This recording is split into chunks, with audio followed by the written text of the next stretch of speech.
welcome back to our channel Rasayan Duniya. In the last video of MSc previous year, we had started the topic that is your addition to carbon hetero multiple bond. In the carbon hetero multiple bond, we had discussed one named reaction that is a Aldol condensation reaction, and in this video we are going to start the another named reaction that is a Perkin reaction. So now Perkin reaction, what is Perkin reaction? तो Perkin reaction also a condensation reaction. So देखिए Perkin reaction में आपका होता क्या है? First of all Perkin reaction की जो starting material है वो क्या होता है? देखो फॉलो यहाँ पे भी इनोलेट आयन की फॉर्मेशन है वही होनी होती है जैसा कि हमने एल्डोल कंडेंसेशन रिएक्शन में देखा था।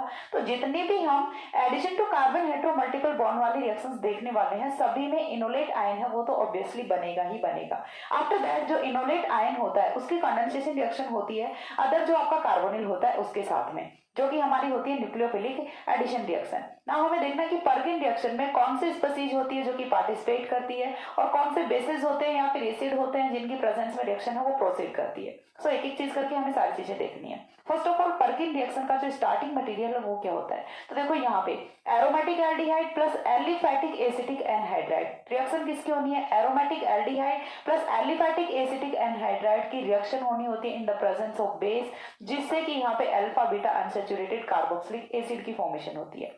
एल्डोल कंडेंसेशन रिएक्शन में हमने यहाँ से alpha beta unsaturated carbonyl compound की फॉर्मेशन की थी, यहाँ पे हमें अल्फा बीटा अनसैचुरेटेड एसिड है वो ऑब्टेन होता है। रिएक्शन का स्टेटमेंट क्या होता है, रिएक्शन क्या होती है, रिएक्शन की मैकेनिज्म क्या होती है, एक एक करके देखते हैं। Let start. सबसे पहले हमें क्या देखना है? रिएक्शन का स्टेटमेंट देखना है। तो रिएक्शन का स्टेटमेंट एक बार मैं आपको रिएक्शन की फॉर्म में लिख के बता रही हूँ, देन हम किससे देखेंगे? स्टेटमेंट की फॉर्म में थ्योरेटिकल फॉर्मूले से देखेंगे। सॉरी, देखिए सबसे पहले रिएक्शन हमें किसकी करानी है? यहाँ से एरोमेटिक एल्डिहाइड की रिएक्शन करानी है। Aromatic aldehyde plus aliphatic acetic anhydride की रिएक्शन करानी है।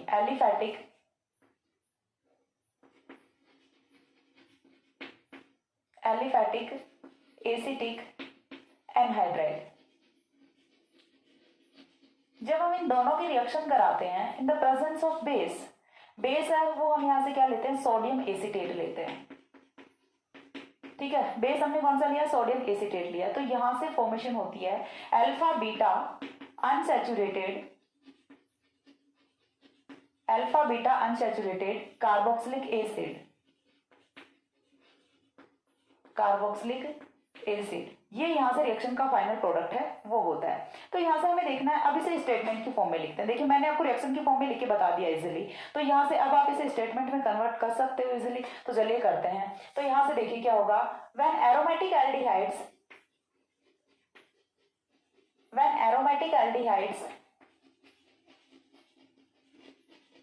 reacts with aliphatic acid anhydride और acetic anhydride, aliphatic acid anhydride in the presence of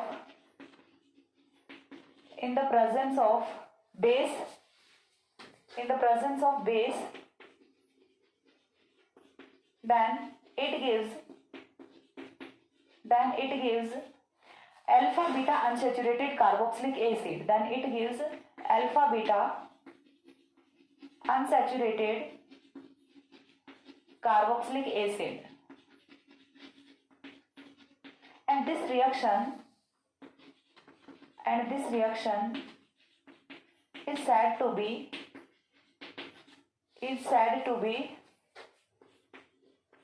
Perkin reaction, and this reaction is said to be Perkin reaction। तो यहाँ से reaction का statement है वो क्लियर सभी को। एरोमेटिक एल्डिहाइड लेना होता है प्लस एलिफैटिक एसिड एनहाइड्राइड लेना होता है, दोनों की बेस की प्रेजेंस में रिएक्शन करानी होती है, एंड प्रोडक्ट ऑफ रिएक्शन है वो यहाँ से आपको ऑब्टेन होता है अल्फा बीटा अनसैचुरेटेड एसिड, यहाँ से आपको ऑब्टेन होता है। ना यहाँ से एक पॉइंट और होता है, जो आपने यहाँ पे एसिड एनहाइड्राइड लिया होता है एटलीस्ट हैविंग 2 अल्फा हाइड्रोजन और 2 एक्टिव हाइड्रोजन, तो ये पॉइंट भी हम यहाँ से मेंशन करते हैं। The anhydride at least, or the anhydride must have at least 2 alpha hydrogen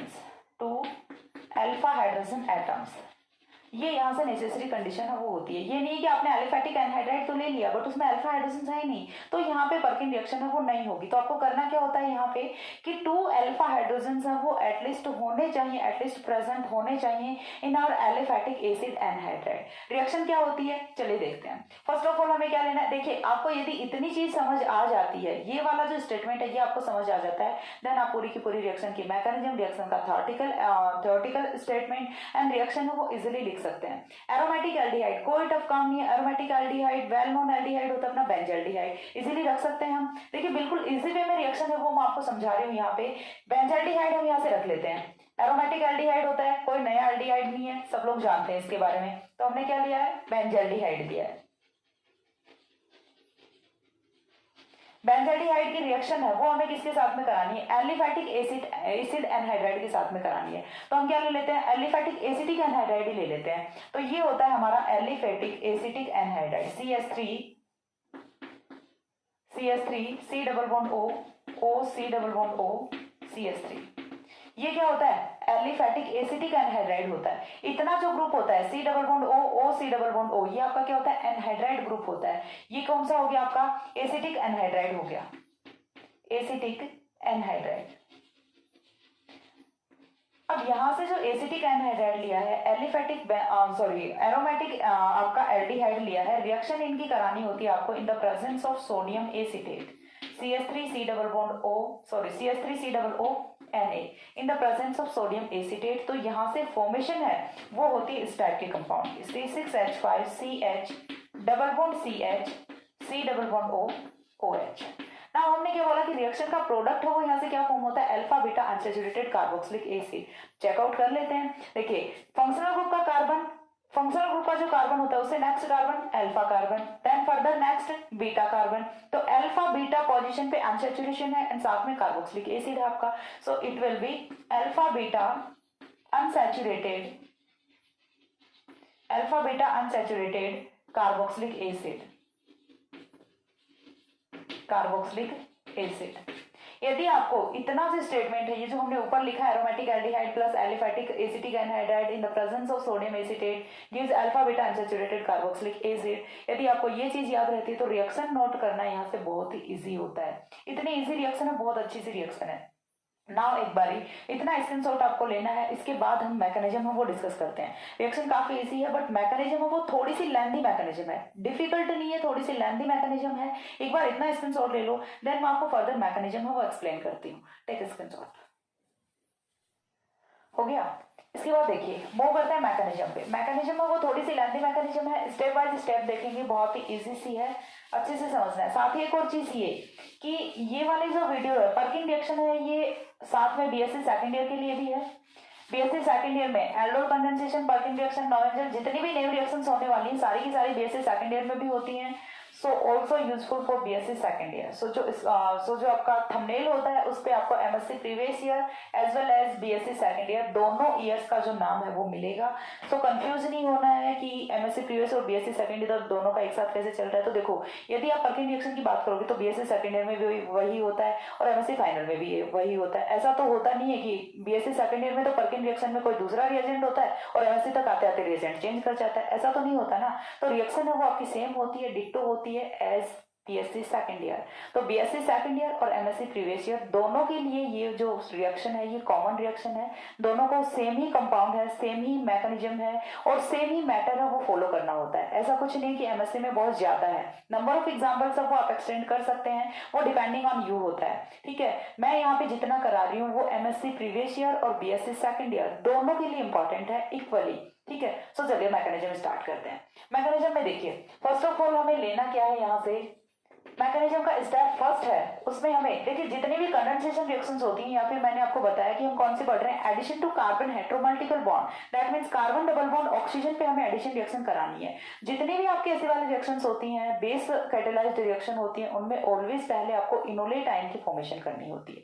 अब हमारे पास है दो स्पीसीज, एक तो है एरोमेटिक एल्डिहाइड हमने कंसीडर किया है, दूसरा हमने एसिटिक एनहाइड्राइड कंसीडर किया है। तो एरोमेटिक एल्डिहाइड है उसकी रिएक्शन यदि आप बेस के साथ में कराओगे तो यहाँ पे तो कोई अल्फा हाइड्रोजन है ही नहीं, तो यहाँ से तो इनोलेट आयन की फॉर्मेशन हो नहीं सकती। इतनी चीजें आपको अंडरस्टूड होनी चाहिए। देन हमारे पास जो दूसरी मॉइटी बचती है, दूसरी स्पीसीज बचती है, that is our acetic anhydride. उस पे हम बेस की रिएक्शन कराते हैं एंड वहां से हम फॉर्म करेंगे जो हमारा इनोलेट आयन होता है उसको। देन जो इनोलेट आयन बनता है उसकी फर्दर हमें रिएक्शन है वो किसके साथ में करानी होती है, एरोमेटिक एल्डिहाइड के साथ में रिएक्शन करानी होती है। सो फर्स्ट स्टेप में यहाँ से आपके पास दो यूनिट्स होती हैं, उनमें से आपको ये आइडेंटिफाई करना होता है कि बेस जो है वो कौन सी यूनिट पे रिएक्ट करेगा। तो एरोमेटिक एल्डिहाइड पे तो रिएक्ट करने की कोई पॉसिबिलिटी ही नहीं होती है, सो दैट हमारा जो एलिफेटिक एसिटिक एनहाइड्राइड होता है उस पे भी बेस है वो रिएक्ट करता है and after the reaction of base यहाँ से इनोलेट आयन है वो जनरेट होता है। सो फर्स्ट स्टेप में हमें क्या करना है, जनरेशन ऑफ या फिर क्रिएशन ऑफ इनोलेट आयन। वो कैसे करना है, फर्स्ट ऑफ ऑल आपको यहाँ से लेना होता है acetic anhydride CH3 C double bond O O C double bond O CH3। अब यहाँ पे ये वाला एक्टिव मिथाइल ग्रुप है, ये वाला भी एक्टिव मिथाइल ग्रुप है, तो हमें करना क्या है कि इनमें से कहीं से भी एक हाइड्रोजन को एब्स्ट्रैक्ट करना है in the presence of base. Base अब हमने कौन सा लिया होता है, CH3 C double O negative, Na positive counter ion है, Na positive is counter ion. So यहाँ से हमें देखिए क्या करना है, CH3 C double O negative है, ये यहाँ से H पॉजिटिव को निकालेगा, माइनस क्या होगा, CH3 C double O H होगा। CH3 C double H minus हो गया। नाउ देखिए क्या होगा, जैसे ही यहाँ से हाइड्रोजन जाएगा तो in the form of proton जाएगा, ये अपने बॉन्ड के इलेक्ट्रॉन्स को छोड़ेगा, यहाँ पे फॉर्मेशन होती है कार्ब एनायन की। तो नेक्स्ट स्टेप में यहाँ से फॉर्मेशन होती है कार्ब एनायन की, CH2 C double bond O C double bond O CH3। ठीक है, कार्बन आयन की फॉर्मेशन हो गई।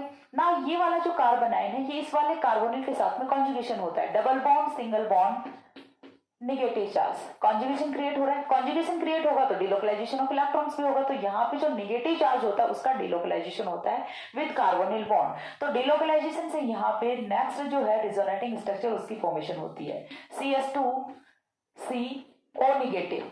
अब यहाँ से यदि ये वाला बॉन्ड जाता है तो नेगेटिव चार्ज हो तो ऑक्सीजन पे शिफ्ट करेगा, देन यहाँ से O, then C double bond O CH3। ये क्या होता है, इनोलेट आयन, इनोलेट आयन। और जितनी भी कंडेंसेशन रिएक्शंस होती हैं उनमें फर्स्ट ऑफ ऑल हमें इनोलेट आयन की फॉर्मेशन है वो ही करनी होती है। नाउ हमारे पास फर्स्ट स्टेप में हमने फॉर्मेशन की है इनोलेट आयन की। अब ये जो इनोलेट आयन है इसकी रिएक्शन हम सेकंड स्टेप में कराते हैं with aromatic aldehyde. Second step में हमें रिएक्शन किसके साथ में करानी है, विद एरोमेटिक एल्डिहाइड। तो एरोमेटिक एल्डिहाइड है वो हमारा क्या होता है, C6H5 C double bond O H। ठीक है, C6H5 ऐसे लिख लेते हैं, C double bond O H कर लिया।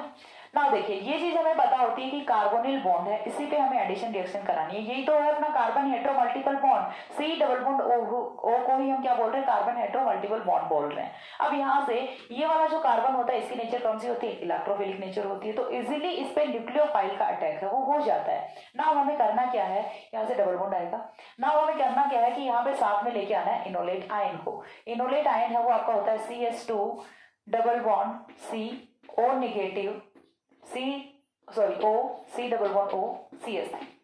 ये आपका कौन सा हो गया, इनोलेट आयन हो गया। अब इनोलेट आयन में ये वाले जो पाई बॉन्ड के इलेक्ट्रॉन्स हैं ये अटैक करेंगे इस वाले कार्बन पे जो कि अपना इलेक्ट्रोफिलिक कार्बन होता है। अब जैसे ये वाले बॉन्ड के इलेक्ट्रॉन इधर शिफ्ट करते हैं तो ऑक्सीजन और कार्बन के बीच में अगेन ये वाला जो बॉन्ड है ये डिलोकलाइज होगा। देखिए यहाँ पे कॉन्जुगेशन की सिचुएशन वो क्रिएट हो रही है, कॉन्जुगेशन जहां कहीं भी होता है तो वहां पे डिलोकलाइजेशन ऑफ पाई इलेक्ट्रॉन्स या फिर डिलोकलाइजेशन ऑफ चार्ज है वो हमें ऑब्टेन होता है। अब जैसे ही ये वाले बॉन्ड के इलेक्ट्रॉन शिफ्ट करेंगे यहाँ पे तो यहाँ पे कौन आएगा, नेगेटिव चार्ज आएगा। तो सेकंड स्टेप में यहाँ से न्यू एल्कोक्साइड आयन है वो जनरेट होता है, C6H5 CHO नेगेटिव। ठीक है, CH एज इट इज रहेगा, ऑक्सीजन पे चार्ज कौन सा है, नेगेटिव। देन आगे की जो स्पीसीज है वो आपको एज इट इज जोड़ देनी है, CH2 C double bond O C double bond O CH3। यहाँ से न्यू एल्कोक्साइड की फॉर्मेशन है वो हो जाती है। अब जो स्टेप सेकंड में न्यू एल्कोक्साइड बना है इसकी इंट्रामोलिकुलर रिएक्शन होती है, क्योंकि देखिए विद इन द मॉलिक्यूल यहाँ से एक कार्बोनिल ये वाला प्रेजेंट है, एक कार्बोनिल ये वाला प्रेजेंट है, तो यहाँ से 6 मेंबर साइक्लिक ट्रांजिशन स्टेट की फॉर्मेशन है वो होती है within the molecule by the intramolecular nucleophilic addition reaction. तो देखिए थर्ड स्टेप में आपको क्या कराना है, इंट्रामोलिकुलर एडिशन रिएक्शन है वो करानी है जो हमारा न्यू एल्कोक्साइड आयन बना है उसकी। तो इस बार आपको क्या करना है, इसका जो ओरिएंटेशन है मॉलिक्यूल का वो थोड़ा सा आपको डिफरेंट कर लेना है। ये कौन है, CH है, देन यहाँ पे O नेगेटिव है, ये वाला O नेगेटिव है। इसके बाद इतनी यूनिट हमने लिख ली C6H5CH O नेगेटिव। उसके बाद ये वाला जो पूरा का पूरा यूनिट बचता है इसे आपको लिखना है कुछ इस टाइप से, CS2 C double bond O C double bond O CS3। ठीक है, इस वाले ओरिएंटेशन में, इस टाइप के ओरिएंटेशन में आपको यहाँ से इस कंपाउंड को ड्रॉ करना होता है। देखिए C6H5 एज इट इज है, CH एज इट इज है, ऑक्सीजन को हमने लिखा है यहाँ पे। ये हमारा जो यहाँ से कंपाउंड बना है वही सेम कंपाउंड हमने लिखा है स्टेप थर्ड में। अब इस वाले कंपाउंड का आपको क्या करना है, इंट्रामोलिकुलर अटैक कराना है। और इंट्रामोलिकुलर अटैक का जो डेराइविंग फोर्स होता है वो यहाँ से क्या होता है, formation of 6 membered cyclic transition state, यानी कि यहाँ से 6 membered cyclic transition state, 6 membered cyclic compound की फॉर्मेशन होती है जो कि रिएक्शन का डेराइविंग फोर्स होती है। होगा क्या, देखिए यहाँ से इतना जो ग्रुप है ये कौन सा होता है, आपका कार्बोनिल ग्रुप होता है। कार्बोनिल का carbon having electrophilic nature and there is alkoxide ion that have nucleophilic nature. तो यहाँ से इलेक्ट्रोफिलिक न्यूक्लियोफिलिक रिएक्शन होती है। ये वाले बॉन्ड के इलेक्ट्रॉन से ये मूव करते हैं इधर, ऑक्सीजन पे चार्ज आता है नेगेटिव चार्ज, एंड यहाँ से जो नेक्स्ट स्टेप का कंपाउंड है वो आपका होता है कुछ इस टाइप से C6H5CH, देन यहाँ से ऑक्सीजन है, इधर कौन है CS2 है, then C double bond O, then oxygen, then CS3, और इस वाले ऑक्सीजन के साथ में ये है, एंड न्यू जो आपका एल्कोक्साइड है वो जनरेट होता है यहाँ पे। इतनी चीज क्लियर हो गई सभी को। पहले हमने यहाँ पे जो OC डबल बॉन्ड OCS3 था उसे कन्वर्ट किस में कर लिया, न्यू एल्कोक्साइड में कन्वर्ट कर लिया। नाउ यहाँ से देखिए क्या होने वाला है, ये वाले जो बॉन्ड के इलेक्ट्रॉन्स हैं ये तो मूव करेंगे यहाँ पे, एंड ये वाला जो बॉन्ड है ये बैक आएगा ऑक्सीजन पे। ऐसा तो होना है, देखो ये वाली जो है आपके पास में 6 मेंबर्ड साइक्लिक ट्रांजिशन स्टेट है वो बन जाती है। चेक कर लेते हैं यहाँ से, ऑक्सीजन को नंबर 1 मार्क कर दें, 2 3 4 5 and 6 member cyclic transition state है वो फॉर्म होती है, और यही रीजन होता है इंट्रामोलिकुलर न्यूक्लियोफिलिक अटैक का। तो यहाँ से 6 member cyclic transition state is obtained by the intramolecular nucleophilic attack of newly formed alkoxide ion। ठीक है, ये अपना न्यूली फॉर्म्ड एल्कोक्साइड आयन होता है और जिसमें इंट्रामोलिकुलर रिएक्शन है वो हमारी हो रही होती है, इंट्रामोलिकुलर न्यूक्लियोफिलिक एडिशन रिएक्शन हो रही होती है ना। यहाँ से रिंग ओपनिंग होगी, तो रिंग ओपनिंग का जो प्रोडक्ट है वो यहाँ से क्या होता है C6H5 ना CH, ये वाला ऑक्सीजन एज इट इज रहेगा, इसके साथ में कौन आएगा C double bond O CH3 आएगा, C double bond O CH3 आएगा। इधर जितना बच गया वो मॉलिक्यूल एज इट इज लिख देंगे। देन इधर कौन है CS2 है, CS2 C double bond O negative. ठीक है, यहाँ पे कौन जनरेट होता है, न्यू जो कार्बोक्सिलेट आयन है उसकी फॉर्मेशन होती है। पहले हमने यहाँ से न्यू एल्कोक्साइड आयन की फॉर्मेशन की थी, नाउ हमने यहाँ से न्यू कार्बोक्सिलेट आयन की फॉर्मेशन की है। अब ये जो न्यू कार्बोक्सिलेट आयन फॉर्म हुआ है इसका हमें फर्दर क्या कराना होता है, एसाइलेशन रिएक्शन करानी होती है। जो हमारा यहाँ से कार्बोक्सिलेट आयन बना है इसकी एसाइलेशन रिएक्शन करानी है। एसाइलेशन रिएक्शन है उसके लिए रिएजेंट्स है या फिर उसके लिए कंपाउंड्स है वो कौन से होते हैं, तो या तो आपके पास में कौन सा होता है एसिटिल क्लोराइड होता है या फिर एसिटिक एनहाइड्राइड होता है। एसिटिक एनहाइड्राइड हमारे पास ऑलरेडी है रिएक्शन में, तो एसाइलेशन के लिए हम वही यूज कर लेते हैं। तो जो नेक्स्ट स्टेप है फोर्थ स्टेप, उसमें हमें इस वाले कंपाउंड का कराना होता है एसाइलेशन रिएक्शन। स्टेप फोर्थ में आपको करानी है एसाइलेशन ऑफ कार्बोक्सिलेट आयन। तो अगेन आपको कार्बोक्सिलेट आयन है वो एज इट इज रखना है, C6H5CH O C double bond O CH3। Now इधर कौन है आपका CS2 C double bond O negative. ये जो कार्बोक्सिलेट आयन है इसका आपको कराना है एसाइलेशन रिएक्शन AC2O। AC2O है वो आपका क्या होता है, यही वाला जो कंपाउंड है इसी को हम क्या बोल सकते हैं, AC2O बोल सकते हैं। अब ये जो AC2O है ये एसाइलेशन किस टाइप से करेगा, तो देखिए यहाँ पे मैं आपको एक बार करके बताती हूँ। ये होता है आपका CS3 C double bond O C double bond O CH3। अब ये टूटेगा किसमें, हमें क्या कराना है एसाइलेशन रिएक्शन करानी, तो हमें सिर्फ एसाइल ग्रुप को ऐड करना होता है। C double bond O CH3 is said to be acyl group, और जो बच जाता है वो आपका कौन सा बच जाता है, देन एसीटेट ग्रुप बचता है। तो जो आपका एसिटिक एनहाइड्राइड है वो ब्रेक डाउन होता है टू स्पीशीज में, one has negative charge, one has positive charge. Positive charge containing species is said to be acyl species और acylium ion, and negative charge containing species is said to be acetate ion. और हमें यहाँ पे acyl ion है वही चाहिए, negative हमारे पास already है, तो हमें चार्ज स्पीशीज कौन सी चाहिए, पॉजिटिव चार्ज वाले। तो यहाँ से C double bond O CH3 positive है वो अटैक करेगा इस वाले ऑक्सीजन पे, एंड न्यू जो कंपाउंड फॉर्म होता है वो यहाँ से होता है ये C6H5CH O C double bond O, इसका जो डबल बॉन्ड O है उसे मैं नीचे की तरफ लिख रही हूँ, ठीक है। देन यहाँ से CH2, then C double bond O, CH2 C double bond O, और इसके साथ में हमने कौन जोड़ा है, एक और C double bond O, CH3।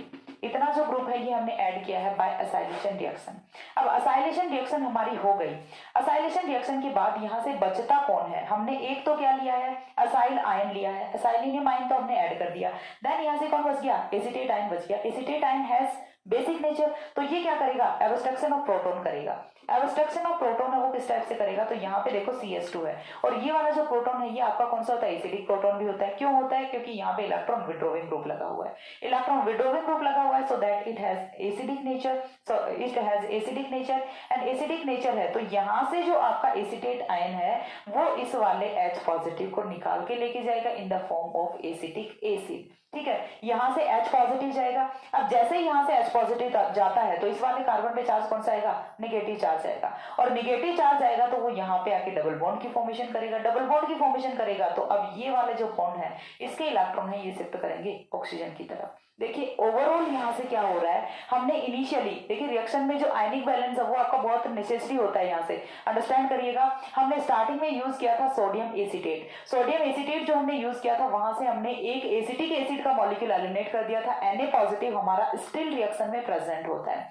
Now हमने अगेन यहाँ से एसिटिक एनहाइड्राइड यूज किया है, एसिटिक एनहाइड्राइड का असाइल ग्रुप है वो हम यहाँ पे ऐड कर चुके हैं, एंड देन हमारे पास कौन बचता है, एसीटेट बचता है, एसीटेट बचता है। ये जो एसीटेट है आपका ये क्या करता है, यहाँ से H पॉजिटिव का एब्स्ट्रक्शन करता है, CH3COOH में कन्वर्ट हो जाता है। जैसे ही CH3COOH में कन्वर्ट होता है तो यहाँ से एलिमिनेशन रिएक्शन हो रही है। ये तो आपका बेस होता है, ठीक है, ये तो आपका बेस होता है। इसने क्या किया, आपका एक H पॉजिटिव एब्स्ट्रैक्ट किया। अब H पॉजिटिव एब्स्ट्रैक्ट करने के बाद ये वाले बॉन्ड के इलेक्ट्रॉन ये शिफ्ट करेंगे कहाँ पे, कार्बन एंड कार्बन के बीच में, एल्केन की फॉर्मेशन होगी। एलिमिनेशन रिएक्शन का जो प्रोडक्ट हो क्या होता है, अनसैचुरेटेड कंपाउंड होते हैं। नाउ यहाँ से ये वाला बॉन्ड है ये ब्रेक होता है, ठीक है। यहाँ से एक एसिटिक एसिड का मॉलिक्यूल और एलिमिनेट हो चुका है।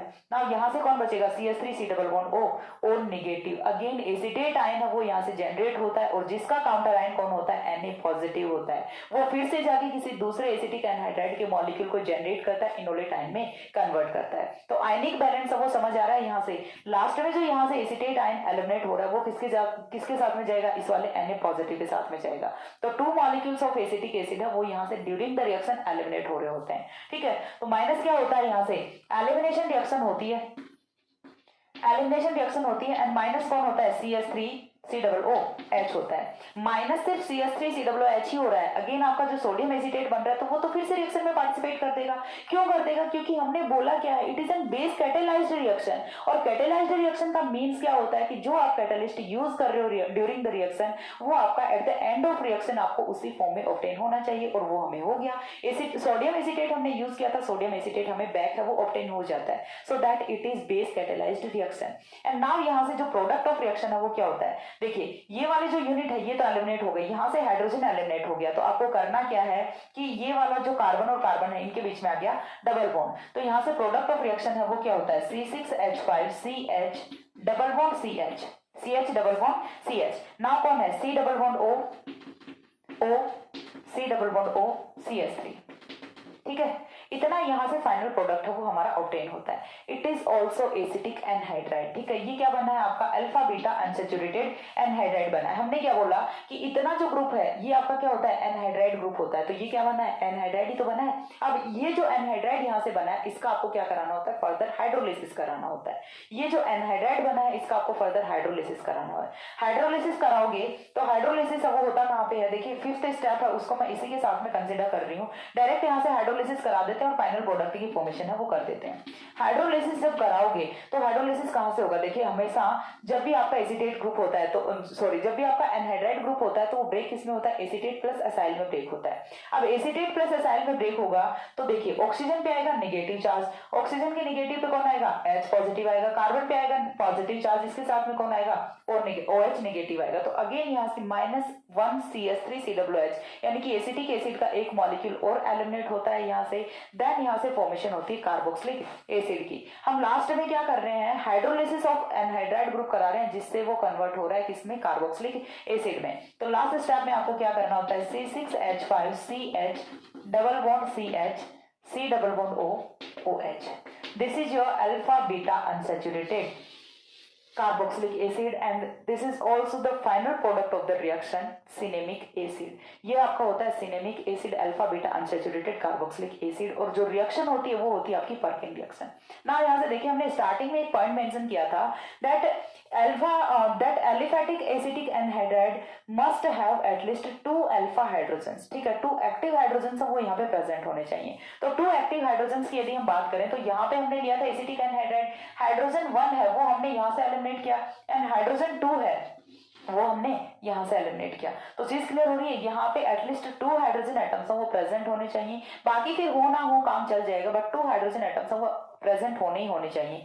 एक हम फर्स्ट स्टेप में एलिमिनेट करते हैं, एक हम सेकंड लास्ट स्टेप में यहाँ से एलिमिनेट करते हैं। आपको जो लास्ट स्टेप है वो या तो आप यहाँ से डायरेक्ट क्या करा दो, हाइड्रोलिसिस करा दो, या फिर आप इसे स्टेप 5th लिख के देन आप एसिटिक एनहाइड्राइड का हाइड्रोलिसिस वो भी करा सकते हैं। ठीक है, तो देखिए अगेन एक बार रिवाइज करा देती हूँ मैकेनिज्म को। मैकेनिज्म आपको दिखने में बड़ी दिख रही है लेकिन मैकेनिज्म डिफिकल्ट नहीं है, मैकेनिज्म आपको बिल्कुल स्टेप वाइज फॉलो करना है, बहुत ही इजी सा मैकेनिज्म है। अगेन एक बार रिवाइज करा देती हूँ। देखिए फर्स्ट ऑफ ऑल आपको क्या लेना है, एसिटिक एनहाइड्राइड लेना है। एसिटिक एनहाइड्राइड की बेस कैटालाइज्ड रिएक्शन से यहाँ से फॉर्मेशन ऑफ इनोलेट आयन करनी है। फर्स्ट स्टेप का जो प्रोडक्ट है वो क्या होता है, इनोलेट आयन होता है ना। ये जो इनोलेट आयन है इसका यहाँ से एरोमेटिक एल्डिहाइड पे न्यूक्लियोफिलिक अटैक कराना होता है एंड इस न्यूक्लियोफिलिक अटैक का जो प्रोडक्ट है वो यहाँ से क्या बनता है, एल्कोक्साइड आयन बनता है।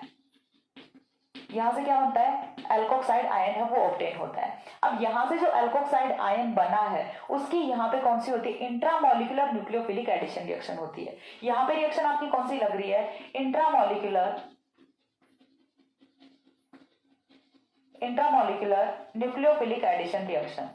And what is the driving force of the intramolecular addition reaction, की यहाँ से क्यों हो रही है ये इंट्रामोलिकुलर एडिशन रिएक्शन, इसका कुछ ना कुछ डेराइविंग फोर्स है, इसका कुछ ना कुछ कोज है वो तो होना चाहिए ना। तो वो क्या होता है, formation of 6 member cyclic transition state. इसका जो डेराइविंग फोर्स है वो यहाँ से साइक्लिक कंपाउंड की फॉर्मेशन होती है और cyclic compound which is also an stable cyclic compound 6 member cyclic compound की यहाँ से फॉर्मेशन होती है। अब ये जो 6 मेंबर साइक्लिक कंपाउंड है ये क्या करेगा, आफ्टर रिंग ओपनिंग यहाँ से कार्बोक्सिलेट आयन की फॉर्मेशन करेगा। सो ओवरऑल यहाँ से क्या हुआ है, alkoxide conversion of alkoxide into carboxylate हुआ है। ठीक है, तो यहाँ से जो न्यू आपका आयन जनरेट होता है वो क्या होता है, कार्बोक्सिलेट आयन होता है, कार्बोक्सिलेट आयन होता है। अब यहां से जो आपका कार्बोक्सिलेट आयन बना है इस कार्बोक्सिलेट आयन का आपको क्या करना होता है, यहां से असाइलेशन ऑफ कार्बोक्सिलेट आयन करना होता है। इस वाले स्टेप में हमने क्या किया है, असाइलेशन ऑफ कार्बोक्सिलेट आयन किया है। Acylation of carboxylate ion in the presence of acetic anhydride ये करवा के देन हमने क्या किया है, एलिमिनेशन रिएक्शन की है। एलिमिनेशन रिएक्शन का प्रोडक्ट यहाँ से अल्फा बीटा अनसैचुरेटेड एनहाइड्राइड बनता है। इस एनहाइड्राइड का फर्दर आपको हाइड्रोलिसिस कराना होता है। Elimination of CH3COOH, elimination of acetic acid यहाँ से होता है and the final product of the reaction that we have obtain that is alpha beta unsaturated acid and this alpha beta unsaturated acid is cinnamic acid. ठीक है, तो ये होती है आपकी Perkin reaction. I hope Perkin reaction में अब आपको कोई प्रॉब्लम नहीं होगी, बहुत इजी वे में मैंने आपको एक्सप्लेन किया है। अगेन एक बार बता रही हूँ, this reaction is useful for MSc previous year as well as BSc second year, दोनों के लिए कॉमन रिएक्शन है। थंबनेल पे आपको BSc second year and MSc previous दोनों जो क्लासेस हैं उनका नेम आपको मिलेगा। और नेक्स्ट जो रिएक्शन है वो हम नेक्स्ट वीडियो में डिस्कस करते हैं। तब तक के लिए सी या, have a good day, thanks for watching.